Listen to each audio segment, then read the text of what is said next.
அவர்களுக்கு மரீச்சியன்னம் என்று சொல்லக்கூடிய மிளகு ஜீரகம் கலந்த அன்னத்தையும் நடுவிலே சித்தான்னம் என்று சொல்லக்கூடிய சாதத்தையும் பலி கொடுத்து இப்பொழுது ஹோமம் நடைபெற உள்ளது. அதனைத் தொடர்ந்து பூசணிக்காய் பலி கொடுத்து இந்த காய்ந்த ஓலையை அந்த அக்னியிலே காண்பித்து மோதி என்று சொல்லுவார்கள்.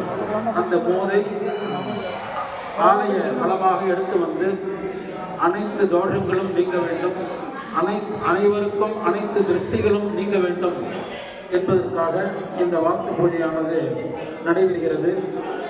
நாம் காலை சொன்னது போன்று நாம் வீடு கிரகப்பிரவேசம் என்ற ஒரு நிகழ்விலே இது செய்யும் பொழுது நமக்கு மட்டுமே அது பலனளிக்கக்கூடியது. ஆனால் ஒரு ஆலயத்திலே இந்த வாழ்த்து பூஜை பிரவேச பலி 8 திக்கிலும் இந்திரன், அக்னி, யமன், நிருதி, வருணன், வாயு, சோமன், ஈசானம் என்று சொல்லக்கூடிய 8 திக்கிலையும் பலி கொடுக்க வேண்டியது. ஒரு ஆலயத்திலே அந்த நிகழ்வை செய்தால் அந்த நகருக்கே அந்த பலன் கிடைக்கும். அதனால்தான் பூஜைகள் எல்லாம் கூட்டு பிரார்த்தனை என்று சொன்னது.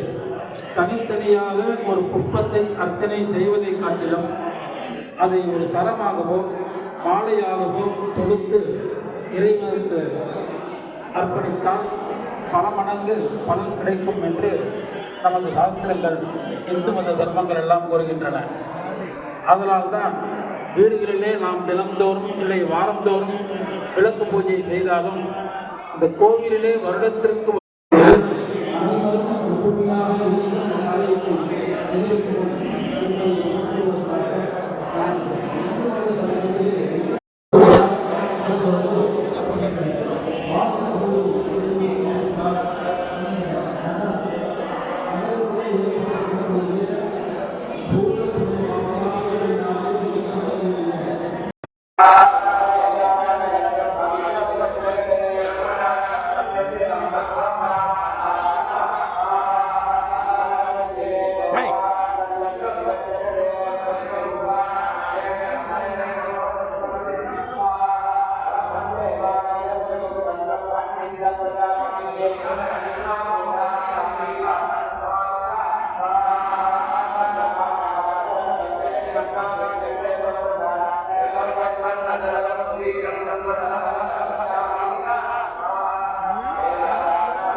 செல்ஃபி எடுக்கிறேங்க சாமி.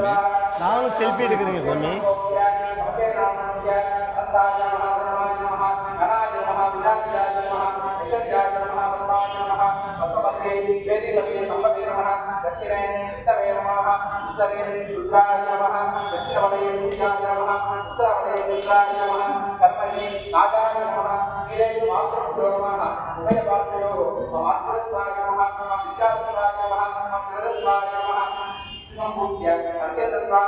Yang